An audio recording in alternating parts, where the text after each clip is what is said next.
So as someone who's driven 5,000 miles, I've owned my Tesla for about 3 months now. I went ahead and scoured the internet and I found some of the coolest hidden features of your Tesla. Some of them I didn't know about, some of them I knew I wanted to share with you, so let's just jump right into it. So in my last video, my whole point was to try and find some shortcuts, if you will, and make you aware of some ways that will make your experience driving your Tesla even easier. And here's a really cool one. So there are multiple screens if you want to control your fan, and you can use your right scroll wheel to control the fan speed, even the temperature inside the cabin. But if you want to keep your eyes on the road, you can actually click and hold the fan symbol itself, and that'll automatically shut everything off. So if you're maybe trying to change the temperature very quickly and shut off that fan or turn it on, go ahead and click and hold, and that'll take care of turning on or adjusting the fan on or off. There's so many little tips and tricks of your Tesla, so if you're considering buying one or you just ordered one, here's another cool one that you might not know of but you really want to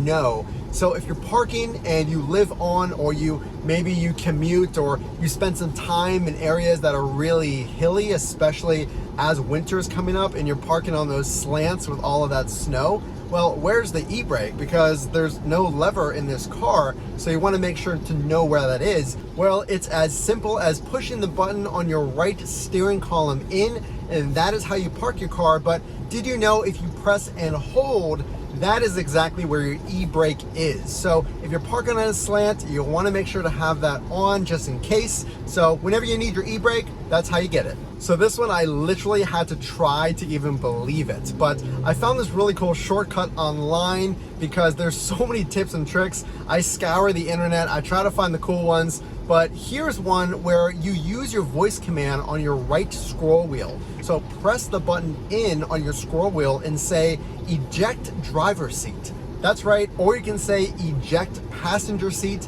and this will actually increase the heated seats up 1 notch. So that's a pretty cool shortcut, I guess, because again, you want to keep your eyes on the road if you are driving. But that was kind of interesting, didn't know that one, so let's move on to the next one. So the whole point, I think, of secrets, or whatever you want to call it, of your Tesla is really just making your experience easier and having the car do that technology that's meant to make your drive more enjoyable. And did you know if you have your GPS pulled up on your phone, you can actually share any address to your Tesla app, and that'll automatically sync it to your Tesla. So when you're in the car, go ahead and share that address to your app, and it'll automatically pull it up on navigation. Way easier than typing it in, and a little easier than using the voice command, because sometimes even that isn't accurate. So pretty cool shortcut. Again, let's move on to the next one. All right, so let's get back to some happy stuff. This is probably my personal favorite because it's just so unexpected.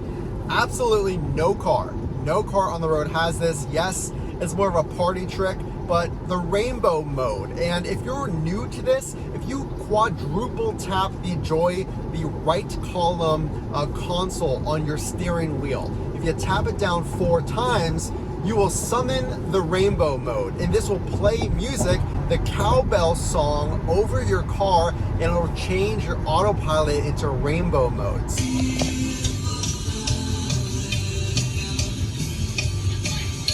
Guess what? I got a fever, and the only prescription is more cowbell. So I've had passengers in the car, and we were really excited to see if this even is a thing. It's just such a quirky feature, but pretty cool party trick to have. So we're gonna take a turn here and go ahead and address the app, because there's some things in the app that you need to know now in case you have an emergency. So 2 things. What do you do if your car breaks down? So your Tesla, just for whatever reason, won't start. There's some kind of software issue and it can't start. We're not talking about charge. We're gonna talk about that here in a second. So you can actually go into your app and you have full coverage of a malfunction up to 500 miles. So again, this is fully covered. There's nothing out of pocket from what I could tell on the Tesla website. So you can go into the app and request a tow. But here's the thing, here's a really important question that basically people never know how to answer, and that is, with an electric car, well, what happens if you're on a road trip or you forget to charge maybe there's rush hour and you have to take a huge detour. Well, what if you do if you run out of charge? Well, here's the thing. Unfortunately, Tesla doesn't cover if your car runs out of battery. So you can request a tow when you are out of range. On the app, you can request roadside assistance, but it specifically says that Tesla is not financially able to cover this cost. So make sure whenever you're putting in that road trip, you follow the directions to the nearest supercharger, or you take a look at your miles, because I have no idea how much out of pocket that's gonna be. I would guess at least a few $100. So whenever I got my Tesla, I was completely unaware of what this thing is. And if you're unaware, it's actually a really important part of your car. And no, it's not some accessory that holds the frunk open or anything like that.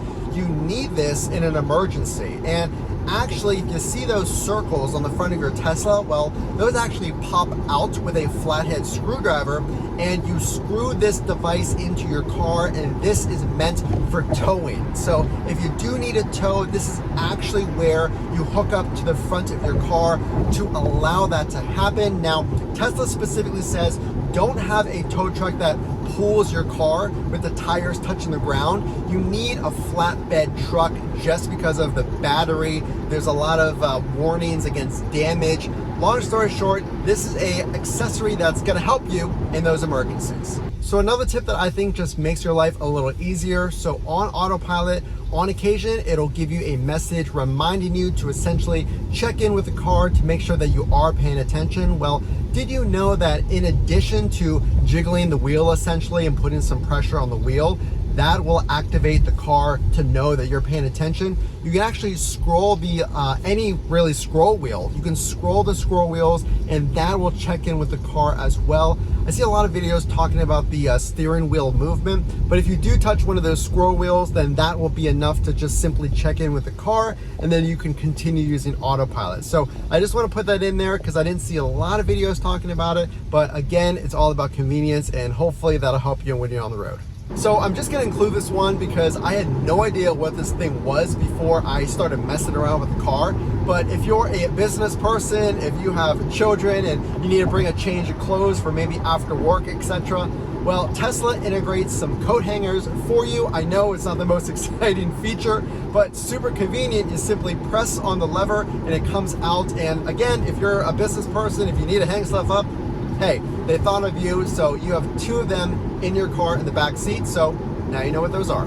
So here's just a quick one that I literally just thought about, but it has to do with supercharging etiquette. And don't worry, we're not gonna go too in depth. There's no crazy ritual when you go to the superchargers. There's no secret handshake, although we should probably make one. But on the superchargers, there's an A side and a B side. So what you typically wanna do is you wanna stagger your cars. So if there's someone that's on, let's say, charger 1A, you don't wanna go to charger 1B, because essentially what will happen is you'll split the charge power and you're not going to get as many kilowatts per hour to charge your Tesla. So the proper etiquette is actually to skip every other row, of course, if you can. But I just want to put that in there because as a new Tesla owner, or maybe you're thinking about getting a Tesla, you don't want to make the mistake of parking right next to somebody and they're kind of wondering why. So hopefully those tips are going to make your life a little easier. Those are the ones that I try to include. There's so many other Easter eggs and things like that, but I pulled out a few that stood out to me.